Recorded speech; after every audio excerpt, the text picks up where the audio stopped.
Amen. Salamat po, Brother Maning. At nakakatuwa na kayo po ay nagagamit ng Panginoon, no? So ito po yung aking first time na mag-preach sa La Loma since si Pastor Ramil ang naging pastor dito na naiwan yung kanyang pastor's wife. Amen. Nakaka-nervyos pag ang pastor's wife ang naiwan. Iba kasi yung dating ano. Kaya pero okay lang. Saka okay, sige.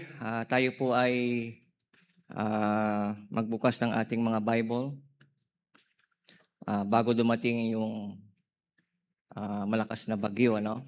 Salamat sa faithfulness ng mga mananampalataya ng La Loma Baptist Church. Kasi yung ibang Kristiyano, ambon lang ayaw nang mag-church, ano? Kaya sabi nga sa kanta, di ba, umulan bumagyo, no? Sige, tayo po ito may lahat. Hindi nyo na-gets, ano? Sige, so Genesis 3, verse 1 to 12. At napakadaling buksan ang ating text po ngayon. At basahin po natin ng salit-salitan ang verse 1 hanggang 12. So basahin ko po ang verse 1. Sabi dito sa verse 1, Now the serpent was more subtle than any beast of the field, which the Lord God hath made. And he said unto the woman, Yea, hath God said, Ye shall not eat of every tree of the garden?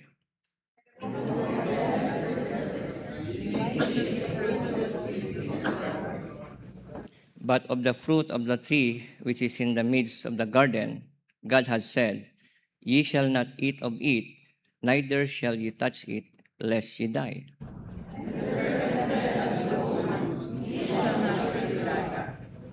For God doth know that in the day ye eat thereof, then your eyes shall be opened, and ye shall be as gods, knowing good and evil.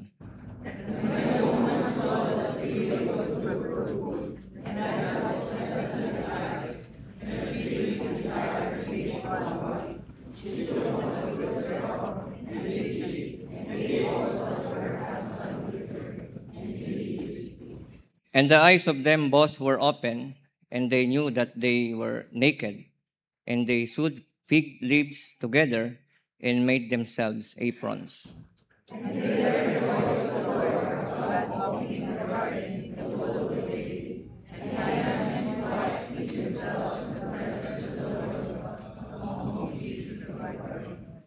And the Lord God called unto Adam and said unto him, Where art thou?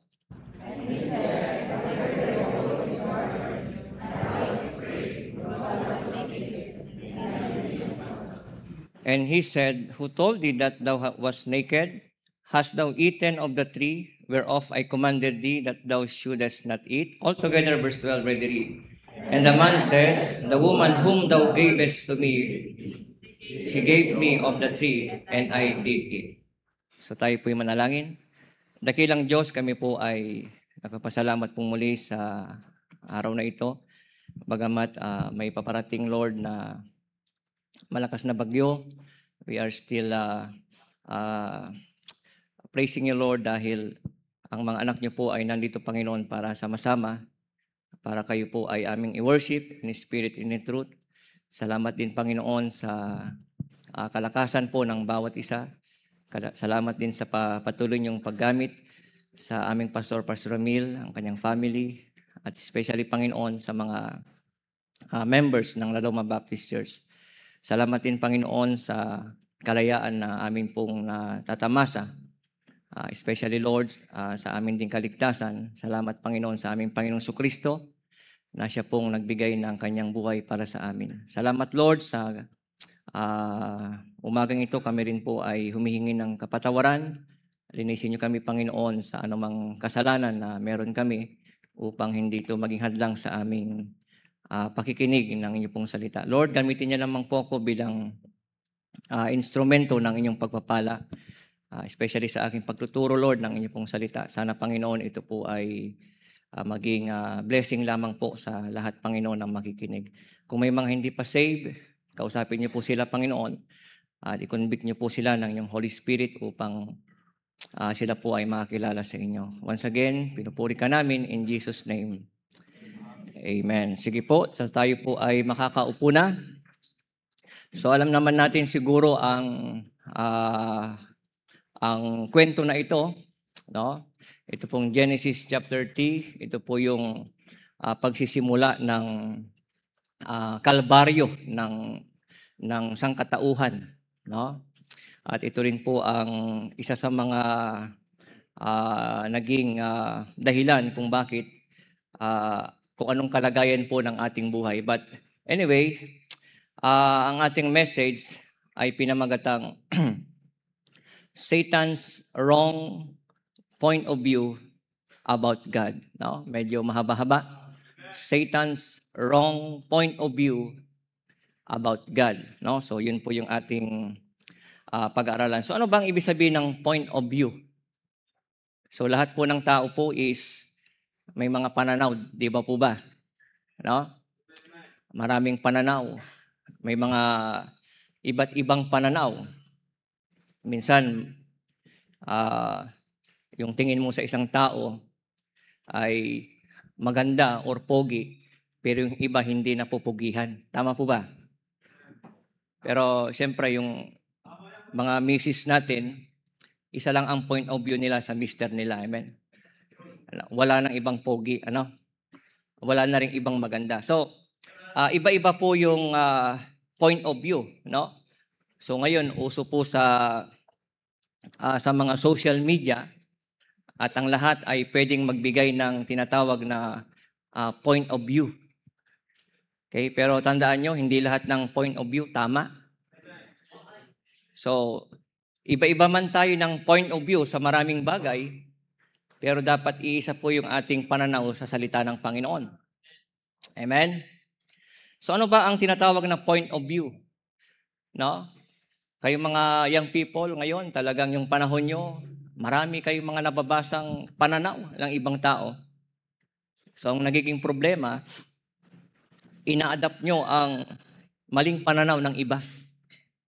Kaya maging careful tayo, maging watchful, amen?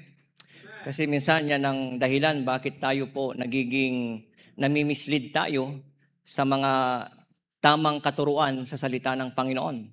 So ano ba ang tinatawag na point of view? Okay, ito po ay a person's opinion or particular way of thinking about something. So meron tayong kalayaan na magbigay ng pananaw sa isang bagay. Pero tandaan nyo, no? Mag-ingat tayo sa mga pananaw natin. Amen?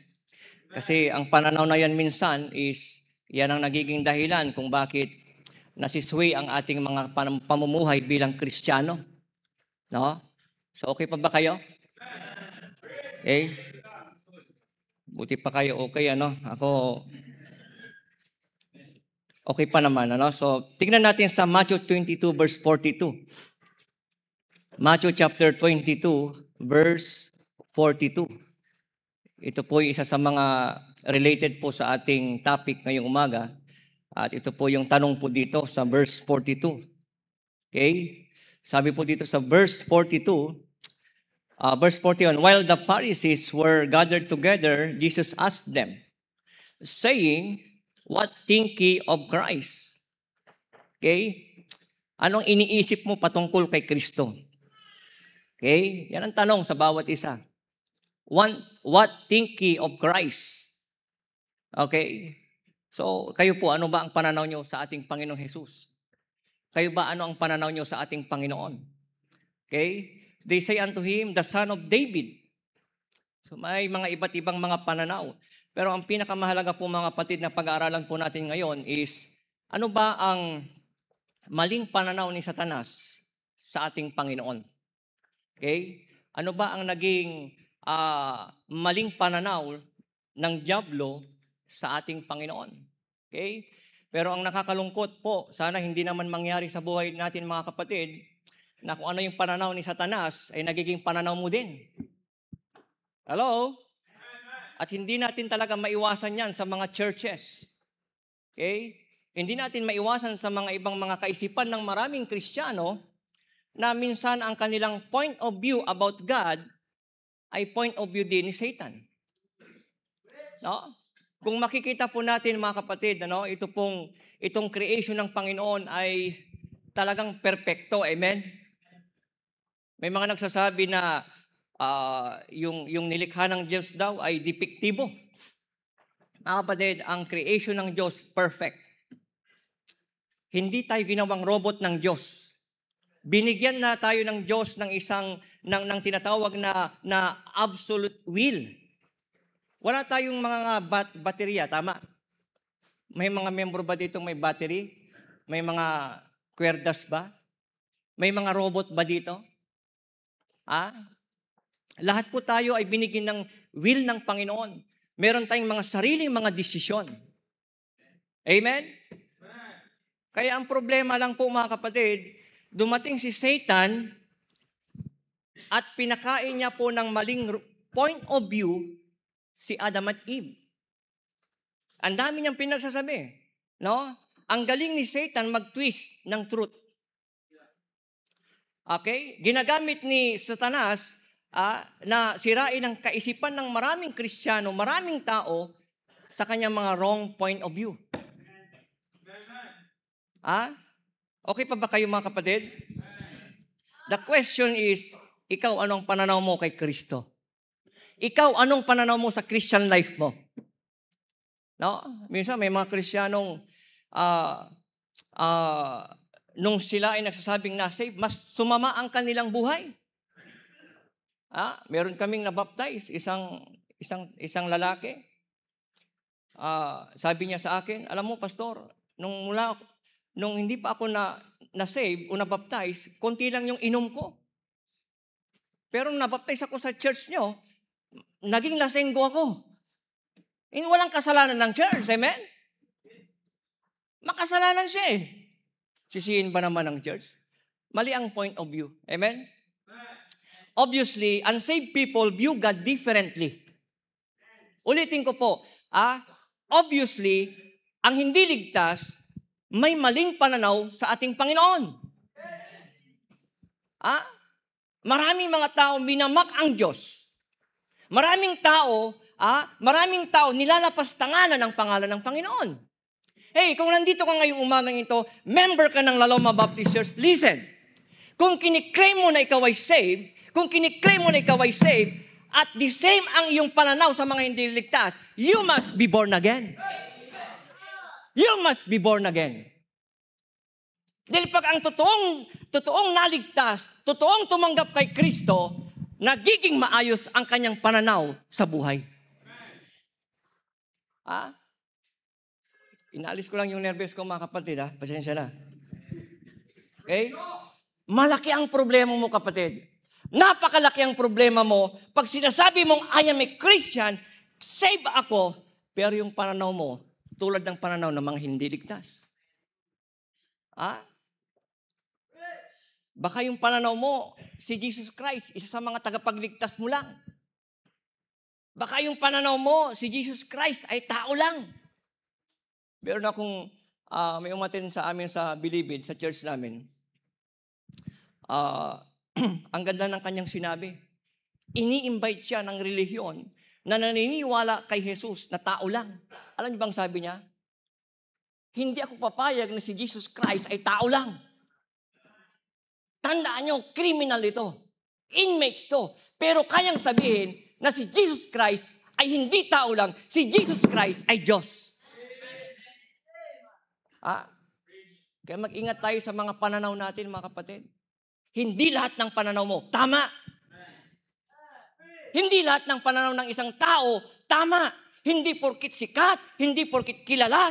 Minsan pinapaniwalaan natin. Hey, mag-stick tayo sa Bible. Mag-stick tayo sa Bible.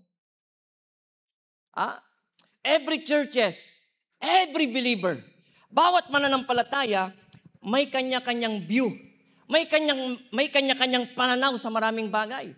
Hindi lahat ng member ng iba't ibang churches ay may pananaw na iisa sa giving.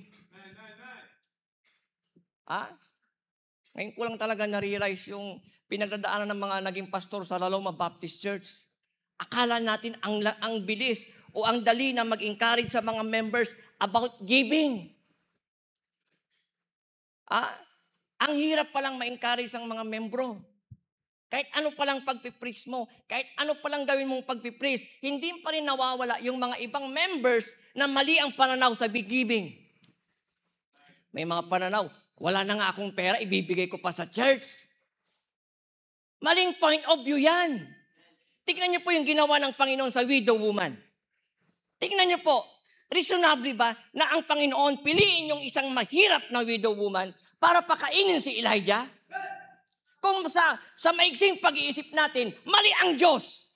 Pero sa Diyos, walang imposible. Nung ang widow woman, pinakain niya si Elijah, ano nangyari?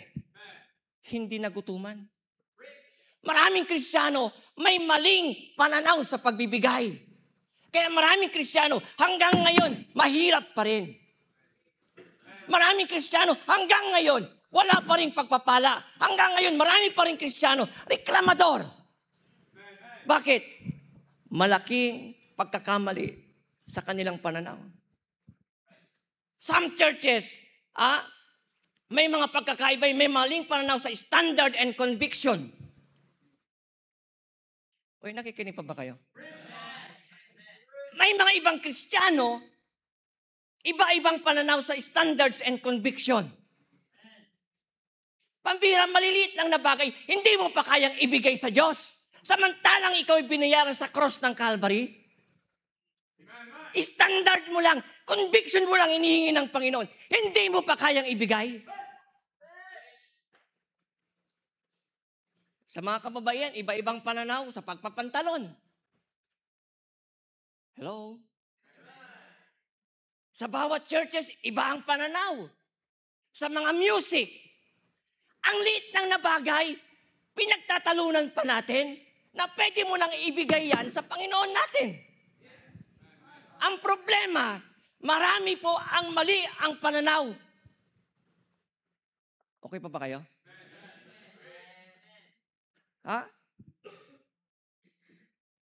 May mga pagkakaiba sa pananaw sa morality. Alam ko naman, very well-informed tayo sa ganitong mga issues. May mga ibang pastor na ang pananaw kahit nahulog sa kasalanan, pwede pang magpastor. Kayo ba mga kapatid? Huwag naman sana, okay? Andiyan naman si Ate Larne, todo bantay.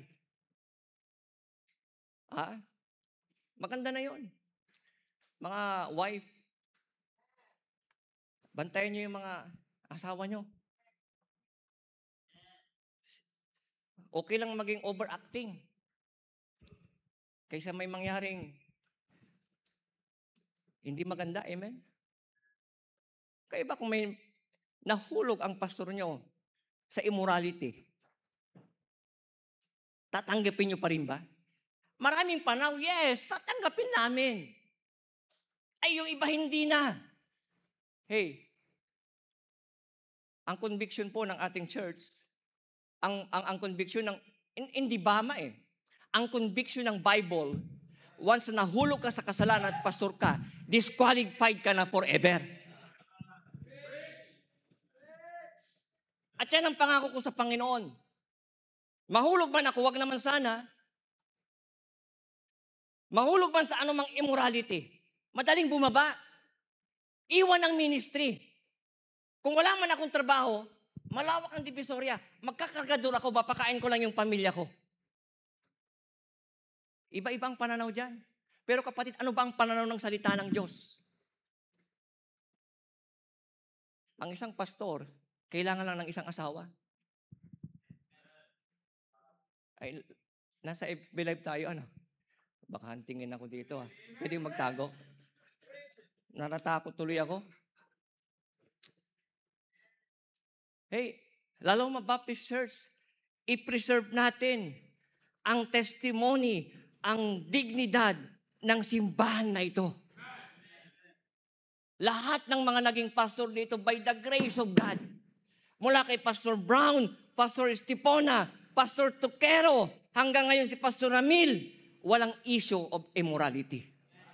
At hindi dapat tayo kanya-kanya ng pananaw dyan. Dapat iisa ang ating pananaw. Na ang immorality is against the Bible. Amen? 10:15, ano? Meron pa. Okay? 10:15. Hindi ba kayo nagtataka? Bakit may pagkakaiba yung bawat pananaw ng mga maraming Kristiyano? Anong dahilan? Kasi ba may mga matatalino? Kasi ba may mga hindi matatalino? May mga mayayaman ba? May mga mahirap? Hindi. Kaya iba-ibang pananaw ng maraming Kristiyano sa ganitong mga bagay. Why? Maraming iba't ibang pananaw about God. Wala naman na sanang malaking problem, wala naman na sanang malaking issues sa bawat mga churches kung ang ating mga pananaw maayos. Amen? Maraming Kristiyano mabagal lumago. Okay? Maraming Kristiyano hindi lumalago. Hey, tandaan nyo po, hindi sa preaching ng pastor, hindi ng mga members, hindi ng church na to, kung bakit hindi ka lumalago. Ang problema, marami kang hindi tamang pananaw sa buhay. Hey, hanggat hindi mo babaguhin ang pananaw mo, hindi ka lalago. Tandaan nyo po yan.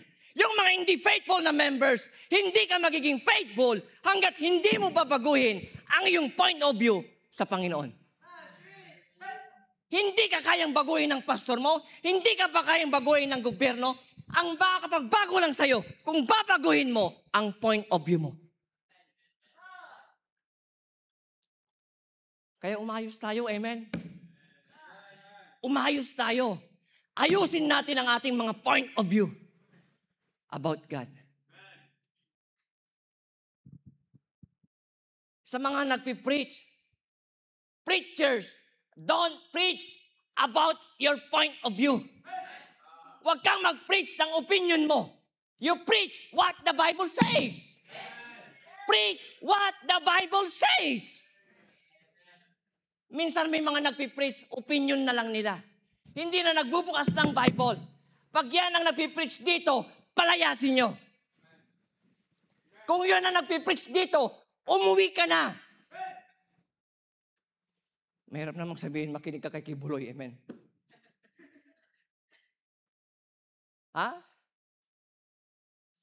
Don't preach about your opinion. Your opinion is always wrong. But the Bible is always right. Hey, preachers, mga nagpipreach sa La Loma Baptist Church at sa iba't ibang churches, ang pinaka-safe na preaching when you preach what the Bible says.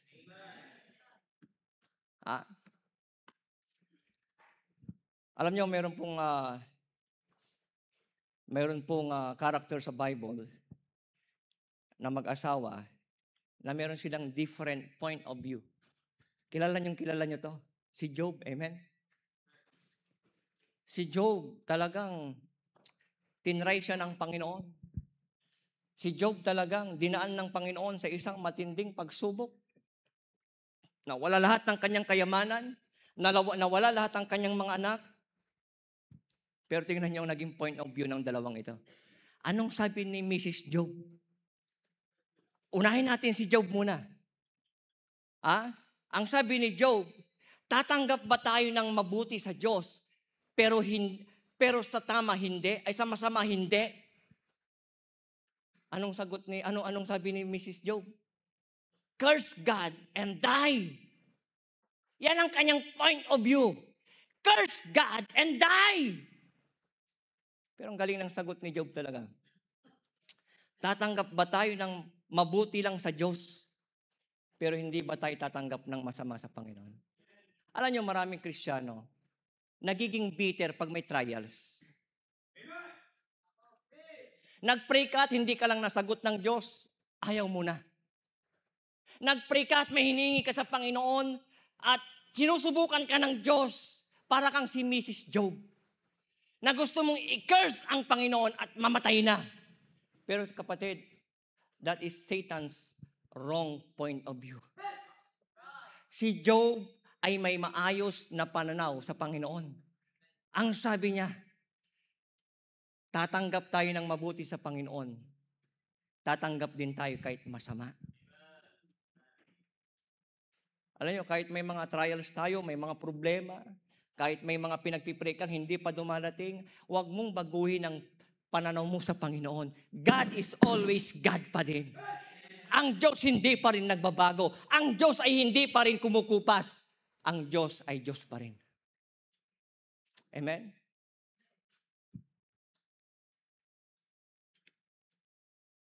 Walang magandang pananaw si Satan about God. Tandaan niyo po yan. Ni isang magandang pananaw si Satanas. Walang maganda. Okay? Ang tanong mga kapatid, kumusta yung point of view mo sa Panginoon? Ha? Kumusta yung ating mga point of view? Kumusta yung pananaw mo sa Panginoon? No, minsan maraming Kristiyano, nag-iiba ang pananaw sa Panginoon. Nag-iiba ang pananaw sa Panginoon. Alam nyo, ako po'y nagpapasalamat. Maraming mga members dito sa Laloma Baptist Church, since dumating ako dito, hanggang ngayong mga oras na ito, kung paano ko sila nakilala, hanggang ngayon hindi nagbago yung pananaw nila sa Panginoon. Tandaan nyo po, lahat ng umaalis sa simbahan na ito, nag-iba ng pananaw. Parang hindi kayo agree. Tama pa ba yung sinasabi ko? Maraming umalis sa simbahan namin. Maraming mga families na umalis sa simbahan po namin, hindi dahil sa ayaw na nila sa church. Hindi dahil sa hindi na kami kasya sa church. Isa lang po ang dahilan. Nag-iba ang pananaw sa Diyos. Nag-iba ang pananaw sa Panginoon. Number 1, introduction pa pala tayo. Amen? Mabilis lang ito. Huwag kayong mag-alala. Maunahan ko pa yung bagyo bago tayo matapos. Bago dumating. Satan's wrong point of view about God. Number 1 is, Satan's point of view about God, disunite the church. Disunite the church. Tingnan natin sa Genesis chapter 3, verse 8 to 10. Alam niyo ba na ang dahilan bakit may mga nadidivide na church o may mga churches na nagkakawatak-watak, no? Yan ay dahil po sa maling mga members, mga mananampalataya, even sa mga sinasabing mga pastor na nag-iiba ang pananaw sa Panginoon. Pero bago ko makalimutan, nakikinig pa ba kayo? Kung meron ka mang babaguhin pananaw sa buhay mo, wag mong babaguhin ang pananaw mo sa salita ng Panginoon. Yan ang tandaan nyo. Tingnan natin sa Genesis chapter 3 verse 8 to 10. Sabi rito, and they heard the voice of the Lord God walking in the garden in the cool of the day. And Adam and his wife, anong salita po dyan? And Adam and his wife hid. Nagtago. Alam nyo naman, pag nagtatago kami, barrier. Amen? May nagtatago pang nakikita ka? Ako ba nagtatago? Hindi, nakikita nyo ako eh. Pero pag ako'y pumunta dito, mayroong mga butas pa rin. Kaya ka nagtatago kasi may iniiwasan ka. Naalala ko nung kami staff, no? Workers sa Laloma, nandun pa kami sa old building. Okay? Wala pang cellphone noon. Ang libangan namin ng madaling araw, taguan. Ano yung bangsak ba yun? Taguan doon sa old building. First floor hanggang 5th floor. Yung mga kasama ko noon, si Brother Jaime, yung maliit na, cute cute si Brother Jaime. Yan yung mga kalaro ko dati. Sina Pastor Betong, no? Yan, sila Brother Melbert. Taguan yan. Hanggang madaling araw. Yung mga nakapark na sasakyan, pambihira, doon sila sumusuot. Yung sasakyan na blue ni Brother John Husay. Wala namang gasgas, brad, ano? Alam niyo na kung sinong nakagasgas, kung may mga gasgas. Biro nyo, yung isa, si Brother Jaime, isang oras hindi namin mahanap. Sa sobrang liit, hindi namin mahanap. Bakit ka nagtatago? Kasi sineseparate mo yung katawan mo, yung presensya mo sa iba. Ibig sabihin, may separation, may division. Hindi ka naman magtatago na walang nakaharang. Magtatago ka, hahanap ka ng isang lugar na hindi ka makikita. Kapatid, Satan's wrong point of view about God brings disunity sa simbahan. Nagdadala po ng pagkakawatak-watak sa isang simbahan. Anong sabi po ng Bible sa Psalm chapter 133 verse 1? Tingnan natin. Psalm chapter 133 verse 1. I think ito po ay very familiar verse, pero tingnan ho natin 133 verse 1. Psalm 133 verse 1. Wala yata ang 133. Sadali ah.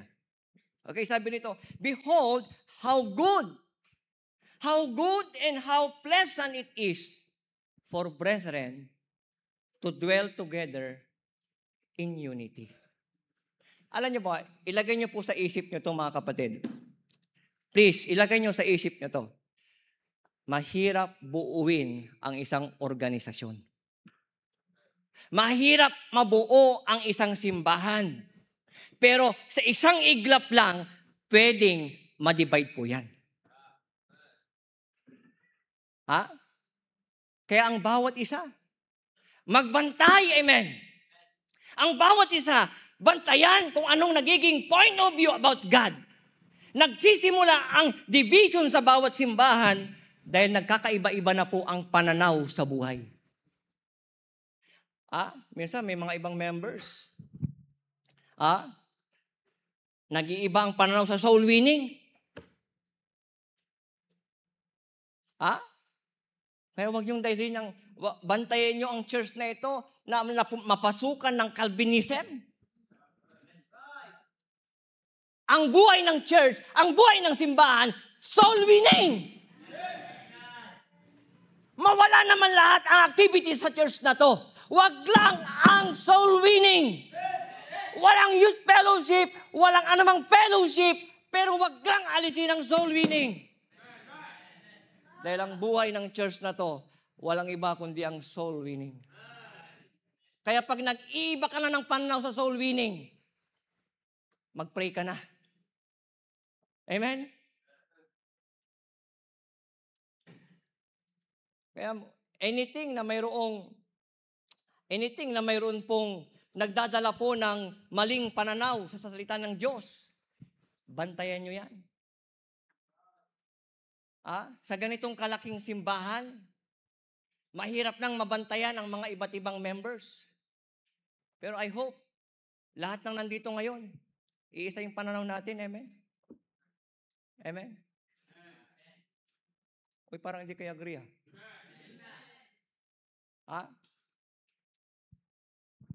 Meron akong isang church na nag-invite sa akin mag-preach sa kanilang missions. So itong church na ito ay matagal ko nang kakilala. Hindi to Bama.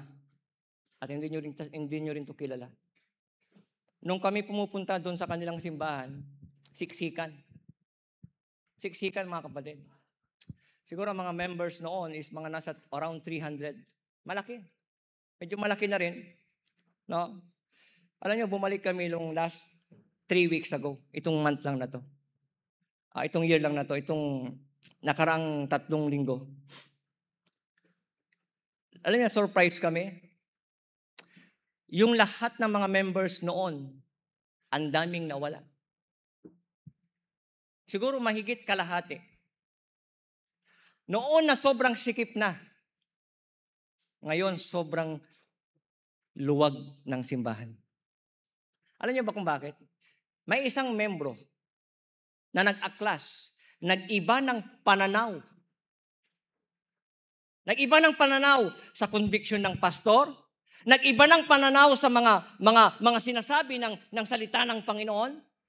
Ang problema pa, hindi lang siya yung umalis. Naghakot pa siya ng maraming pamilya.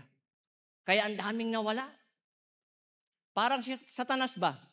Nilaso niya yung mga pamilya na yon. Pinakain niya ng mga wrong point of view na yon. Ang dami namang nauto. Kaya ang daming sumama. Hey, Laloma Baptist Church, huwag niyong hayaan na mangyari ang bagay na yan sa church na to. Please, lahat ng Laloma Baptist Church members, maging concerned kayo sa simbahan na ito. Huwag nating baguhin ang ating point of view sa Panginoon. At kung mayroon mang nagbabago ng point of view, i-rebuke mo yan, kapatid. At huwag mong samahan yan. Siya lang umalis. Huwag kang sumama dyan. Ito pang mas masakit. Nagsimula ng gawain malapit sa church. Talagang Satanas, amen? Hindi gawain ng makadiyos yun. Gawain ni Satan yun. Pero alam nyo ngayon, yung church na pinatayo nila, unti-unting nadidissolve. Nandoon ang curse ng Panginoon. Hey, warning. Pag mayroong mang gustong mag-aklas sa church na to, huwag kang sumama. Wala na naman nag-amen. Oh, hindi ko alam kung agree kayo eh. Panatilihin natin ang unity ng church na to. Lagi kong sinasabi sa aming church, kung ayaw mo sa church na ito, maghanap ka ng maraming simbahan. Kung mayroon kang ibang pananaw sa giving, ayaw mo ng preaching sa church na to, maraming simbahan sa labas. Maghanap ka. Okay lang na ang matira sa amin, kokonti, pero tama yung pananaw sa buhay. Kaysa napakadami, pero iba't iba ang pananaw sa ating Panginoon. Ang tanong ko, ikaw anong pananaw mo ngayon? Hindi mo pwedeng sabihin, ay wala akong pananaw. Hindi pwede yan. Dapat mayroon kang tamang pananaw kay Kristo. Ha? Bakit? Satan's point of view, Satan's wrong point of view about God, disunite the church. Disunite the church. Dinidivide niya ang simbahan. Number 2, mabilis lang, di ba? Wala pa yung bagyo. Tapos na tayo. Number 2, Satan's wrong point of view about God disorient the Christian. Alam niyo mga kapatid, ang Diyos hindi nagkulang. Tama? Hindi nagkulang kay Adan at kay Eva. Pagkatapos niyang likhain si Adan at Eve, hindi nagkulang ang Diyos sa orientation. Di ba sa mga Bible school students, bago kayo magsimula ng taon ng Bible school, anong pinakaunang service? Anong pinakaunang school? Captivity stage ka agad? Ina-announce ba ni Pastor, lahat ng first year exam na. Kapatid, hindi pa kayo nag-aaral eh. Ang unang-una dyan, orientation. Bakit? Sa orientation na yan, lahat ng mga do's and don'ts sinasabi. Ang daming mga do's and don'ts. Hindi nagkukulang ang orientation ang Panginoon kay Adan at kay Eva.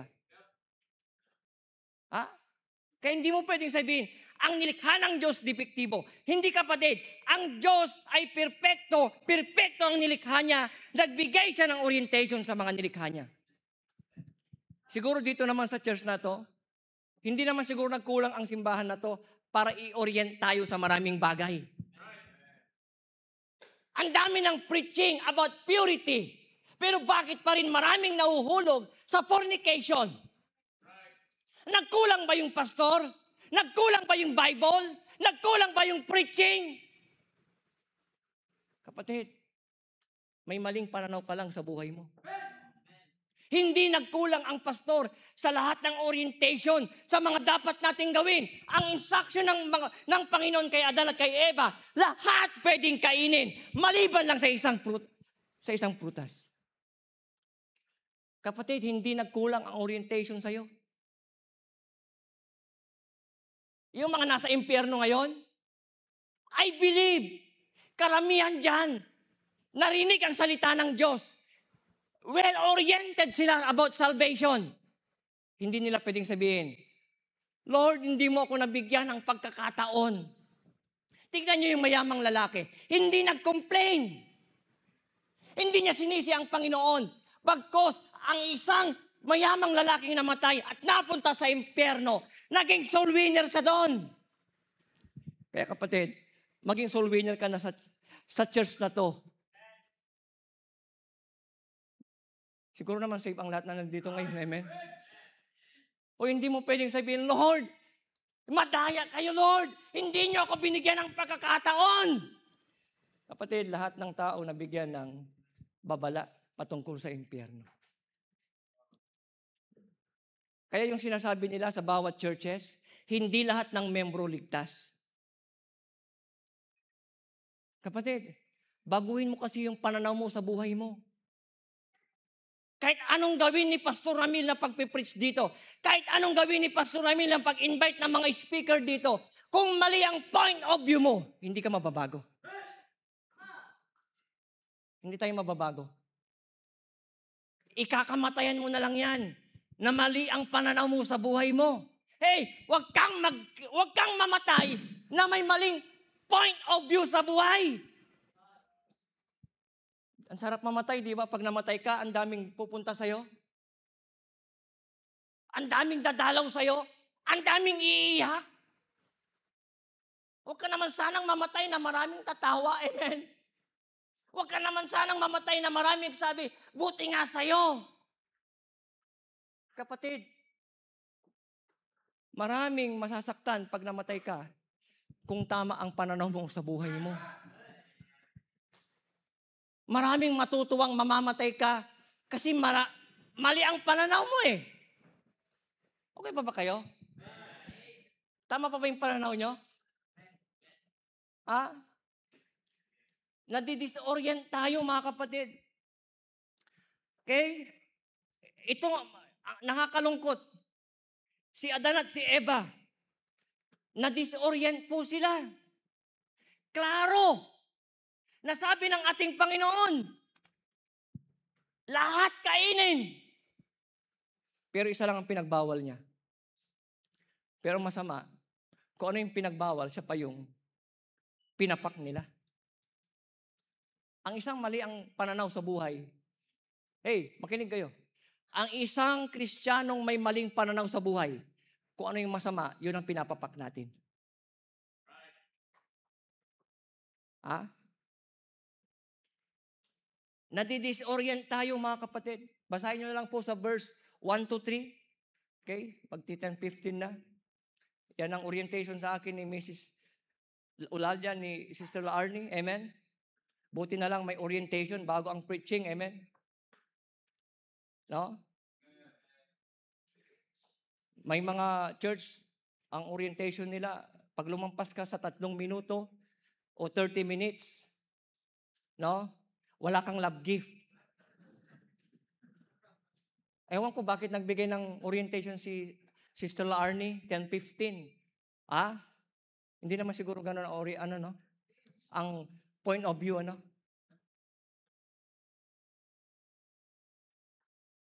Pero alam nyo, blessing talaga mga kapatid, Gusto ko lang i-share ang blessing. Gusto niyo ng blessing? Alam nyo, itong October last month, kasi ang tawag po dyan is, anong tawag doon? Yung, mamaya na lang yan. Nabitin kayo, no? Number 1 is, Satan's wrong point of view about God. Number 1 is, disunite the church. Number 2 is, Satan's wrong point of view about God, disorient the Christian. Okay? Alam niyo po, mga kapatid, some Christians, sometimes sila po'y well-oriented with God's Word. Pero ang nakakalungkot, minsan may mga biglang nagbabago ng pananaw. Tandaan niyo po, hindi lahat ng panahon matatag ka. Tama po ba? Hindi lahat ng oras o panahon, malakas tayo. Alam niyo ba na ang Diablo, 24 oras, kumikilos yan sa bawat Kristiyano? Na isa lang po ang goal ni Satan sa atin, baguhin ang pananaw mo. Maraming paraan ng Diablo para baguhin ang pananaw natin. Minsan, nababago yung pananaw natin dahil sa pera. Hey, nababago ang pananaw natin dahil sa pera. Noon nung walang-wala tayo, nung walang-wala ka, pray dito, Bible reading doon. Hey, nakikinig pa ba tayo? Pero nung unti-unti ka nang binibless ng Diyos, unti-unti ka rin nawawala sa simbahan. Nung unti-unti kang binibless ng Panginoon, unti-unti mo na rin binabago yung pananaw mo sa buhay mo. Na pag hindi tayo nag-iingat, nagiging Diyos ang pera. At pag naging Diyos na ang pera, naging iba ng pananaw mo sa buhay mo, doon ka talaga nasisira. Kaya kapatid, ang pera, ang posisyon, binabago niya ang pananaw natin. Hey, kayo mga estudyante, makinig kayong mabuti. Elementary, high school, okay pa yung pananaw nyo. Pero nag-graduate ka ng grade 12, naging college ka na, yung paano ka naging faithful sa time na yon, nung pumunta ka na ng college, iba na ang pananaw mo. Nag-iiba ng pananaw natin. Ang masakit pa nito, nagiging rebelde ka pa. Nagiging rebelde ka pa. Kaya mag-ingat tayo, amen? Mag-ingat din tayo sa mga blessing na dumarating sa buhay natin. Mag-ingat din tayo sa mga opportunity na dumarating sa mga buhay po natin. Bakit? Yan ay pwedeng baguhin yung pananaw mo sa Christian life mo. Minsan, pag meron ka na, tinatamad ka ng mag-church. Meron ka ng pambili ng bigas eh. Meron ka ng pambili ng maraming bagay eh. Kapatid, the more kang binibless ng Diyos, huwag mong baguhin ang pananaw mo sa buhay mo. The more kang binibless ng Panginoon, the more ka dapat nagiging faithful sa Panginoon. At yan ang nangyayari sa maraming members ng church na ito.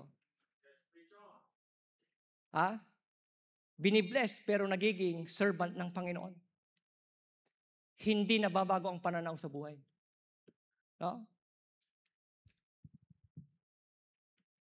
Kasi ang langaw, pag pumatong yan sa kalabaw, langaw pa rin.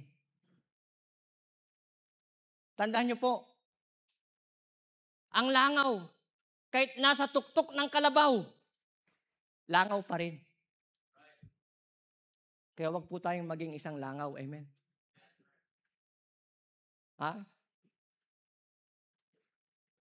Kasi pag nag-iiba na yung pananaw natin, yumayabang na tayo.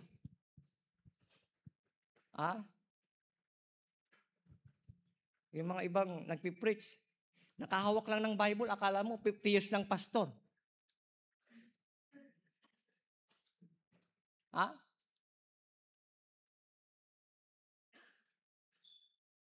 Kaya buti na lang ang mga naging pastor ng Laloma Baptist Church, ngayon si Pastor Ramil, pinipili niya talaga yung mga nagpipreach.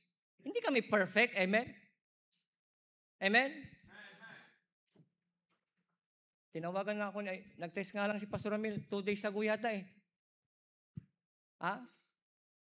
Sabi ko, si Pastor, ginagawa niya akong panakip butas lang. Joke lang. Alam niyo ba na privilege mag-preach sa Laloma? Hindi niyo po ba alam yon na sa lahat ng churches na aking pong pinagpipreachan, siyempre, yung church namin, ikalawa lang ito, amen? Kasi una, dito rin ako galing, amen?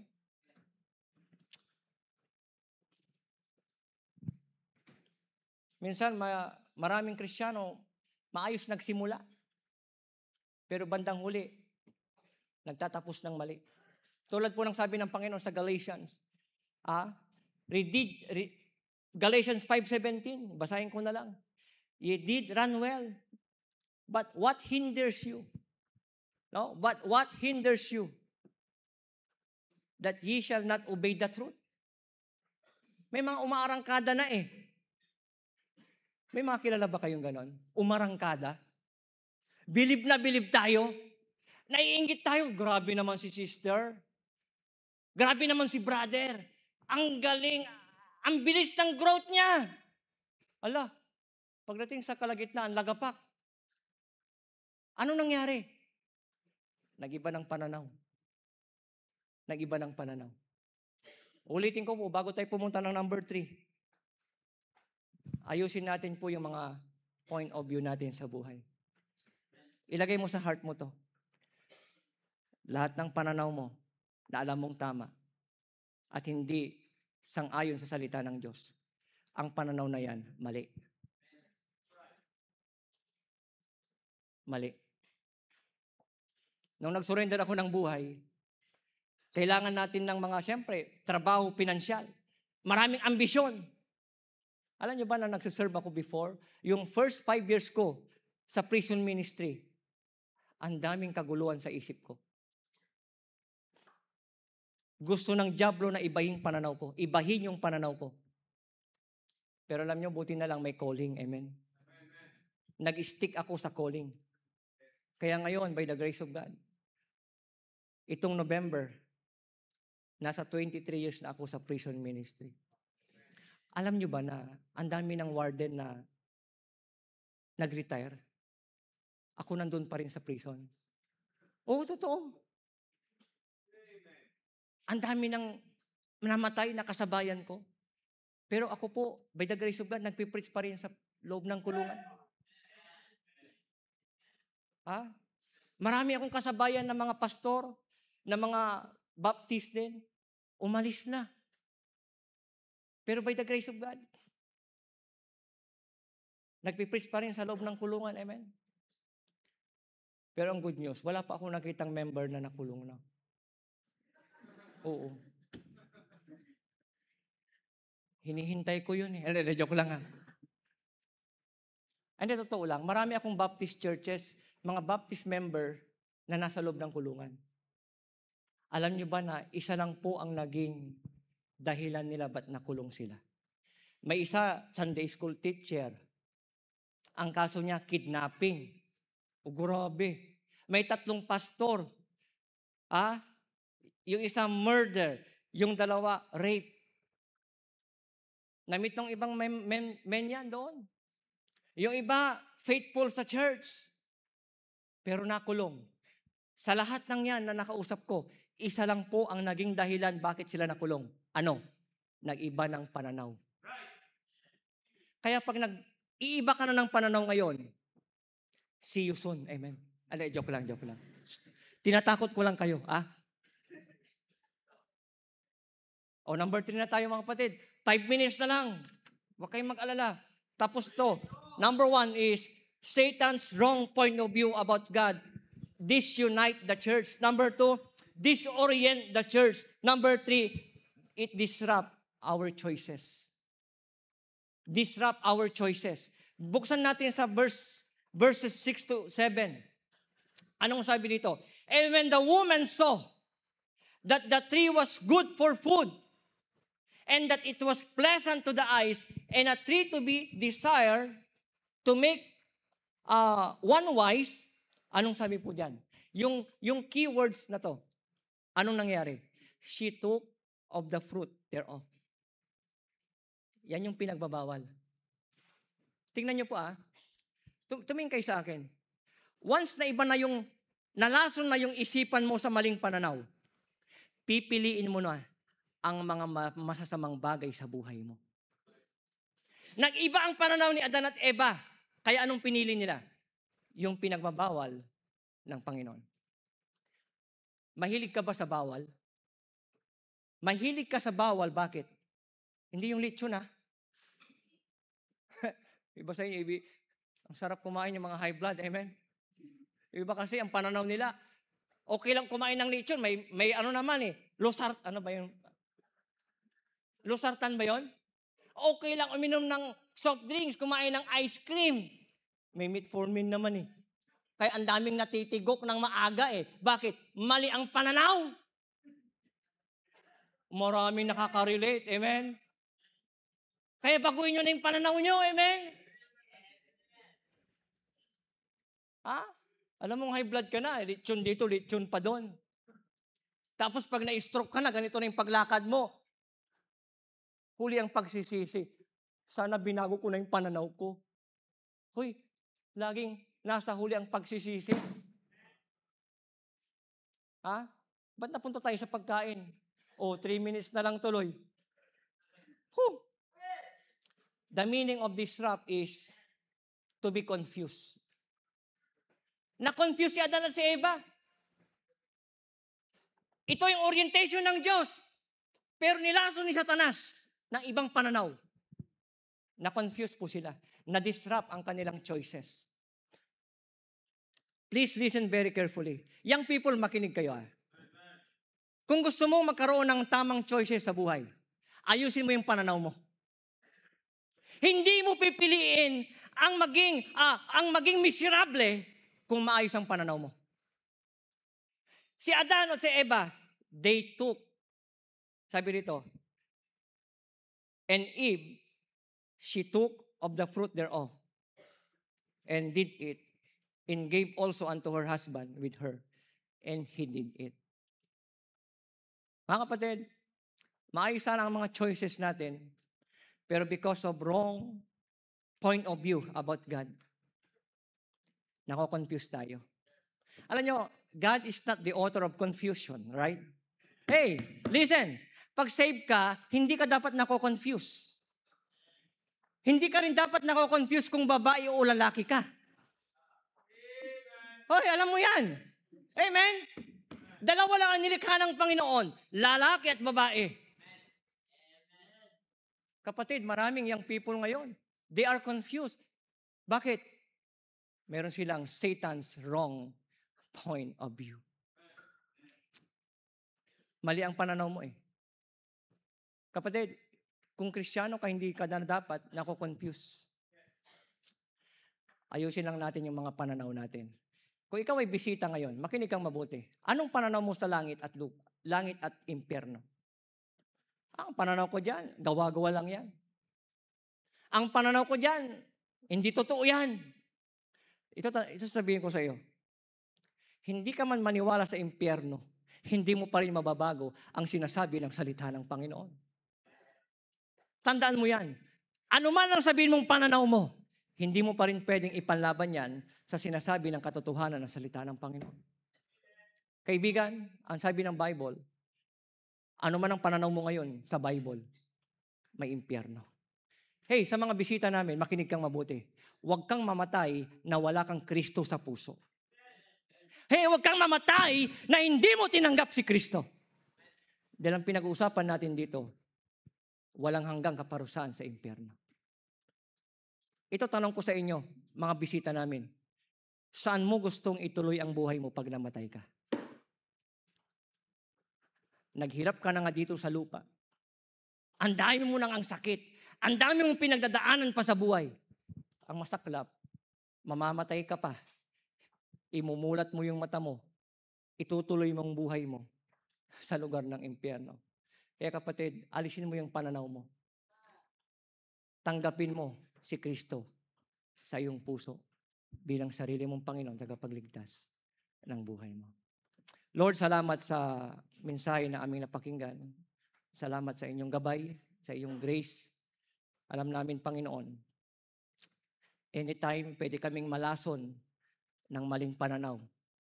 Kaya Lord, tulungan niyo kami na maging submissive sa inyo pong mga kalooban. Pigilan namin, bantayan namin ang mga puso't isipan namin. Ang dami pong mga pwede naming masagap na mga maling point of view. Pero salamat, Lord, meron kayong salita na aming basihan ng lahat ng maling pananaw sa mundong ito.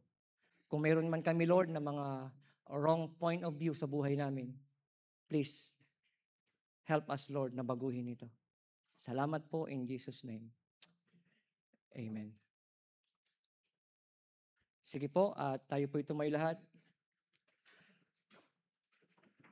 Alam ko na napaka-simple ng ating mensahe ngayon. Simple lang. What think of you about Christ? Ano bang pananaw mo ngayon? Mananatili ka ba sa maling pananaw? Yan na ba ang kinagisna mong pananaw? Yan ba ang alam mong tamang pananaw? Kapatid, lahat ng yan, isurrender mo yan sa Diyos. Kung gusto mong umayos, kung gusto mong maging effective bilang Kristiyano, kapatid, napakaiksi na ng buhay natin. Huwag kang mabuhay sa maling pananaw na yan. Ang atin pong pianista ay tutugtog. Kung tayo po ay kinausap personally ng Panginoon, the altar is open. Ang altar po ay isang lugar na kung saan katatagpuin natin ang Panginoon. Anything na meron tayong mga dapat baguhin, o wala ka mang dapat baguhin na point of view mo. Alam mong tama yung pananaw mo sa salita ng Diyos.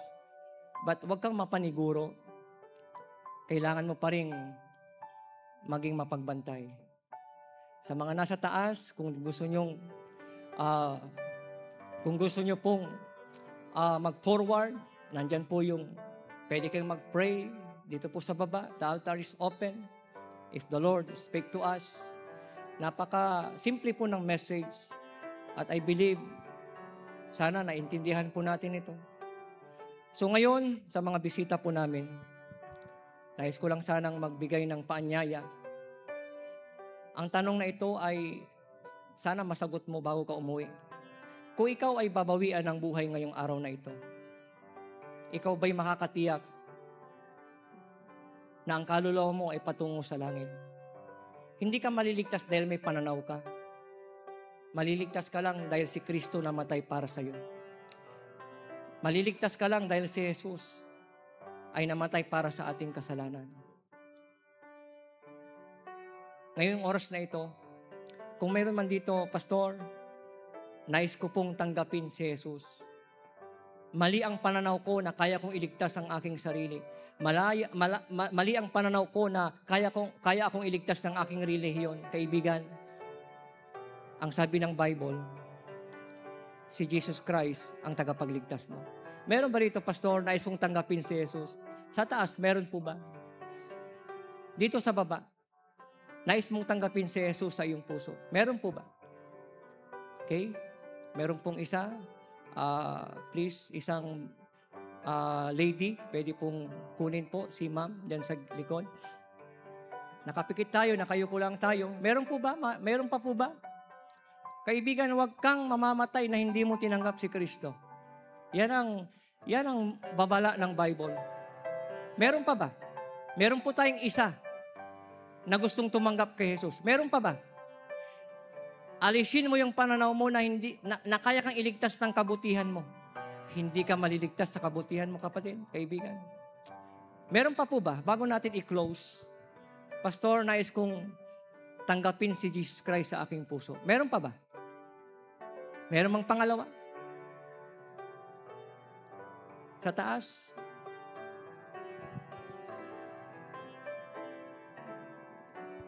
Sige po, tayo po'y manalangin habang sinisiran yung ating kaibigan. Salamat, Lord, sa natapos na aming gawain. Salamat sa worship service.